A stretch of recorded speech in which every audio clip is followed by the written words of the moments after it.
Well, howdy, Crossroads, and happy Friday. It's weekend time, y'all. Get excited for this weekend, and also get excited for this weekend because we have rain chances to talk about once again. We're going to get into that here in just a second, but I also want to let y'all know before the rain gets here, it's going to be a bit of a scorcher outside, and we also may have tropical activity to talk about, so stay tuned. We're going to look at that here in just a second because starting out with your rain chances for your Friday, going to be a bit of a scorcher out there because everybody else that doesn't see rain today, it's going to be mostly sunny out there. Because looking at your future tracker, you can see right here, look at all the sunshine out there this afternoon, y'all. There might be a few passing cumulus clouds, but other than that, our only chance for heat relief today is going to come with a very low 10%, 10% chance for rain, and that'll come after 2 or 3 p.m. when we get that pretty typical sea breeze that usually advances inland in the later afternoon hours. So after 2 or 3 p.m., we might see 1 or 2 showers trying to form somewhere around most likely Highway 59 counties and southward where the moisture is a little bit more evident. So after 2 or 3 p.m., maybe a couple showers, but after that's all said and done, after 5 or 6 p.m., you can see 6 p.m. right here, we're going to be clearing up for overnight tonight, and we should be looking pretty clear in the skies, and that's going to be really good for the Sturgeon Moon. The Sturgeon Moon, that's going to be the first, I think it's the first full moon of August, y'all. It's going to be a big one, and it'll be up in our skies tonight.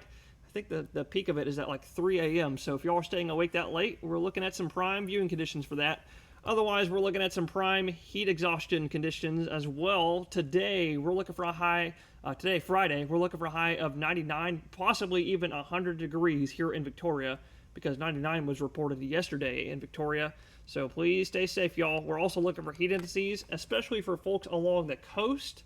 Heat indices 110 to 117. Inland counties looking as high as 105 to 109. So please stay safe in the heat and stay hydrated.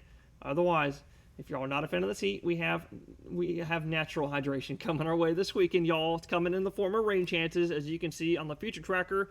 We're going to have a 20% chance for Saturday, maybe a few spotty showers forming in the afternoon. You're going to see it when the radar loops again.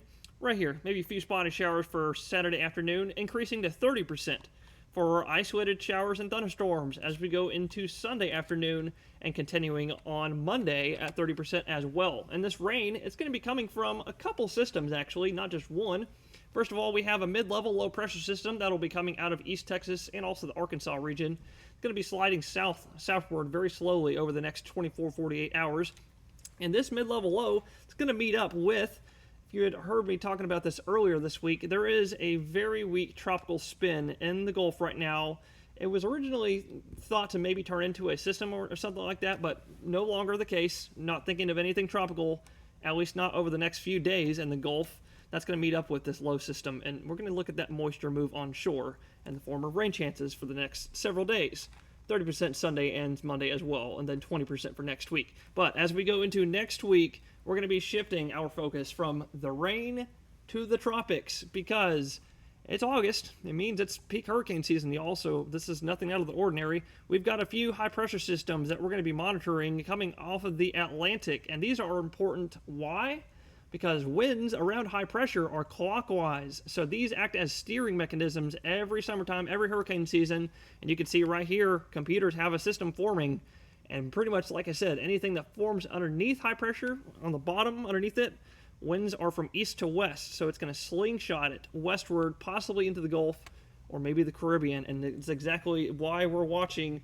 That's exactly why we're watching the tropical outlook right now. We have this little green bubble for possible tropical development next week. And why we're watching this really closely next week is because, first of all, you'll notice it heads right into the Caribbean.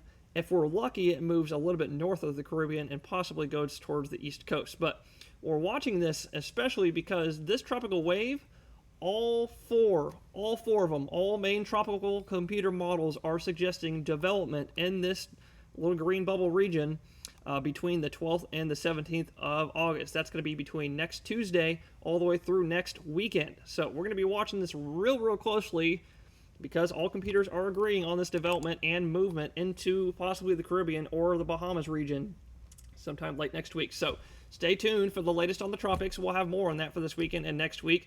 And stay tuned for the rain. Keep your fingers crossed to see some because it's going to be a little bit hot out there. So stay safe in the heat. Stay cool, y'all. And until I see y'all next week, y'all have a wonderful weather weekend and gig 'em.